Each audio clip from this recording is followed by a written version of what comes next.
అయినా నీకు ఎప్పటి నుంచో ఒకటి అడగాలి అనుకుంటా. ఏందా? ఎప్పుడు నువ్వు మాతోనే తిరుగుతావు, నీకు ఫ్రెండ్స్ ఎవరు లేరా? ఒకప్పుడు ఉండేవారురా, పైసల విషయంలో దూరం అయిపోయాను.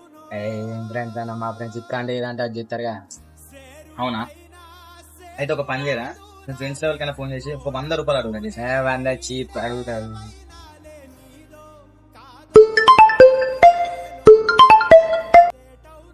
చెప్పురా. అరే మామ 100 రూపాయలు కొట్టరా. అరే నాకు ఒక్క రూపాయలు ఎవరు ఇప్పుడే ఖర్చు అయిపోయినారా అన్ని.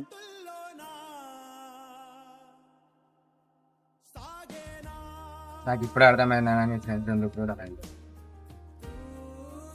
ఇప్పుడు అర్థమైందారా తమ్ముడు, పైసలు ఉంటేనే ఊరు కానీ దోస్తులు కానీ ఎవరైనా మనతుంది. పైసలు లేకపోతే ఆఖరికి ఇంట్లో కూడా ఇచ్చేది. నిండుకున్న వేళ భబ్బు కమ్ముకొచ్చి సింహ సీకటల్లిపోతుంటే నీ గమ్యం